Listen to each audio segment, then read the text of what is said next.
Everyone, just taking a bit easy today before I decide to work out what videos are going to be coming this week. So with that in mind, I think I'd start this week off with a simple gaming vlog as I work on my spoiler review of The Batman, and which is going to be one of my main priorities on my big review of Brilliant Diamond Shining Pearl.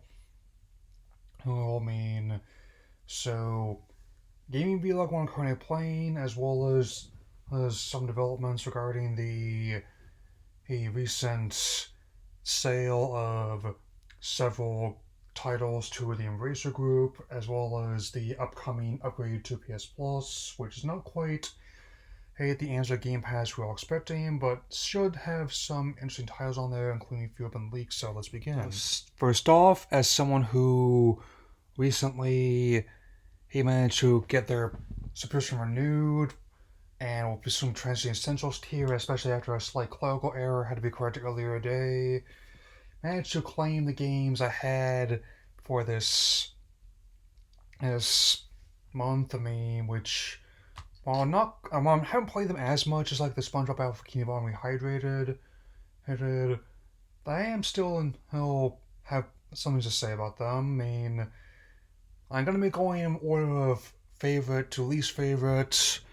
But when to begin, let's go with Curse of the Dead Gods, a roguelike in the vein of games like, say, Bastion and Hades. Well, not quite as good as those. I still could see myself spending plenty of time, and with that one especially. So, and they also have Tribes of Midgard, sort of a game resulting around Norse mythology, and as I forgot to mention yesterday, Love and Thunder. I saw a preview at the Doctor Strange yesterday, so it looks really impressive. Definitely gonna look forward to seeing that on July 8th, the opening weekend of. Lastly, we have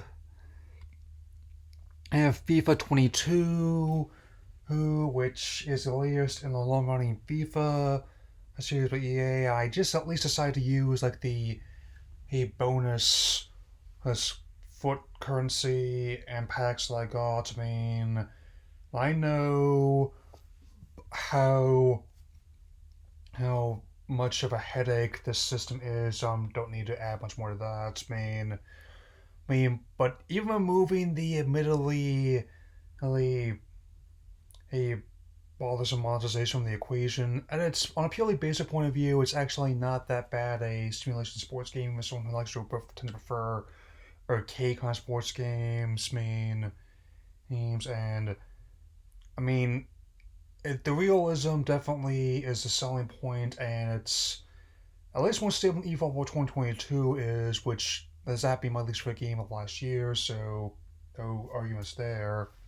Yeah. Okay, this is also somewhat related to another video I've been contemplating for a bit, but it seems that in preparation for a potential merger of their own, among the many shakeups we've been seeing lately, Square Enix has announced they're going to be selling Crystal Dynamics and several IPs associated with them to the Embracer Group, which is going to THQ Nordic, listed on that name for licensing concerns. These include not only an in-development Tomb Raider game, which after the prequel trilogy, now that's over, I just hope they can get back to being fun again. I would very much like it if Lara could finally move past the family drama and get back to what I really like about those games. Actually raiding tombs with her. Her and not just like all the, you can still have treasure hunters going after her, but also earlier games she fought all these ancient and beings and even dinosaurs in the past. So, yeah. And they also, other ones they have in their portfolio include Deus Ex, Legacy of Kain, and many others. Those are just the ones on top of my head. So, and it sold for actually a pretty paltry $300 million compared to like the billions Microsoft has spent in acquiring studios recently. And heck, I wouldn't even mind if they brought back the Gex series at the very least, giving them a remaster in the vein of Crash and Spyro. I mean, there's definitely the whole pop culture riffing platformer definitely could fit in quite well in the age of the MCU and Deadpool, among many others. Yeah. Another reason is apparently they, on top of prepping for a potential sale of themselves to another console manufacturer, I mean, or they apparently want to do this to who double down on their investments in blockchain NFTs among other ones. I mean, no wonder her Yoko Taro made Matsuda a villain in the Nier games. I mean, I have not played them, I have no plans to. I kind of understand why. That alone says a lot about the working relationship, and yeah, I'm highly skeptical about that. And the short version, and I mean very short, is basically a time of night unprecedented instability, healthy, and economical and environmental fields. It's basically like putting a cinder block on the gas pedal, man. Pedal, man. But to shift gears, here's mean is with more titles leaking out of the upcoming PS Plus upgrade, which are now, ones that have been found, include the early sci-fi video games I'm not a fan of, but ones I am into include things like Tekken 2 and the original Ridge Racer her games. I thought it might be interesting just to say what games I'd like to see among the 240 plus back catalog titles both at launch as well as in the near future. So let's get going. I will start with a relatively easy one, and I'm going to be splitting them in two categories. One easy pick, which could easily come to the onto the service in the future, or it could be accessible at launch, as well as like the wild cards, which ones are only someone like me and only a few others might like to see on there. My easy pick for PS1 is my all-time favorite game on system, Crash Bandicoot 3 Warped. Yeah, I know we've got the Insane trilogy, and I know that's it's going to be interesting to see how the upcoming rights owners change in Microsoft. Should that be finalized? I as well vet that, but there's something about the original game that I have a soft spot for. I mean, the reason why I named my PlayStation profile Super Bandicoot 92, and I've made the game basically cornerstone of one of that for a long time. It's just easily the best of the trilogy on the console, and among the many games came out that year and on the system, it's easily the one that delights me the most.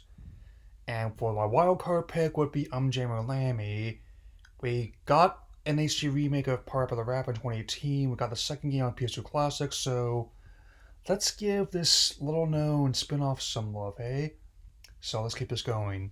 Yeah. PlayStation 2, the best selling home console of all time. My easy pick for this one would be Metal Gear Solid 3 Snake Eater, which is probably my favorite Metal Gear game released on that system, and easily one of my all time favorite games released on the console. Detailing Snake's first major mission during the Cold War in the 1960s. Definitely he fits right in with not only the current situation, but also a lot of the spy films that were Kojima's inspiration.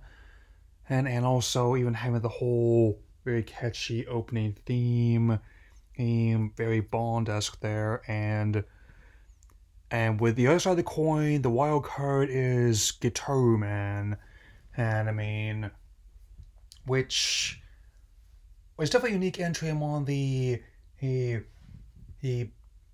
rhythm action game. And you think that No Straight Roads is wild in its approach to the material? Well, it's gonna have nothing on this warrior from playing like Gitaru, who rides on woofer jets, and that's just a very short version. And especially hoping this one is fakes its way over there, given how it's actually very difficult to find new, and given the current situation, even fetches a premium even used online. So yeah, I don't plan on riding the high seas for that one, or even just like Jungle Cruise at Disney. So hopefully they can find a way to make that work.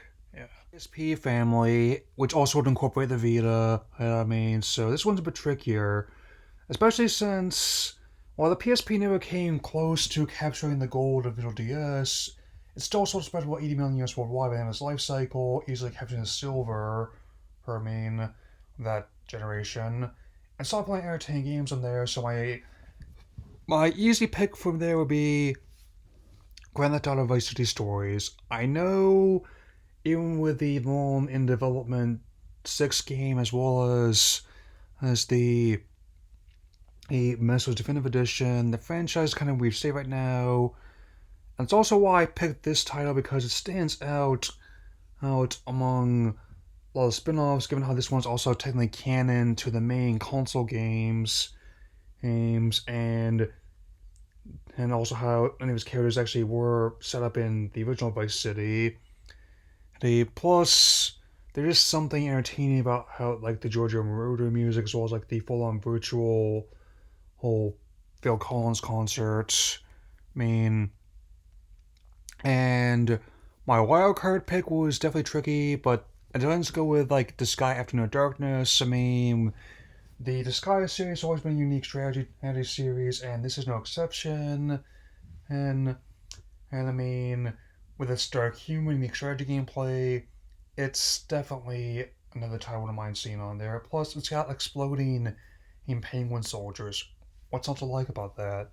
Okay, so the PS3, whether or not we end up streaming the games or they work out how the solution to get the native gameplay on there, it does have a lot of great games I think could work for the service. So my easy pick would be the Killzone AC collection, and with Guerrilla Games was confirming their focuses on Horizon with the success and acclaim of the first 2 games, as well as the third one in development this time.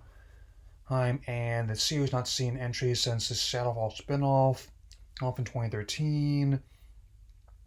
I think it's definitely would be a nice thing to include, and even though the series never became the Halo killer that was initially envisioned, it still became an interesting trilogy of shooters on the PlayStation brand, and even with the infamy of the 2005 E3 trailer of the second game, they're still really entertaining titles in my book.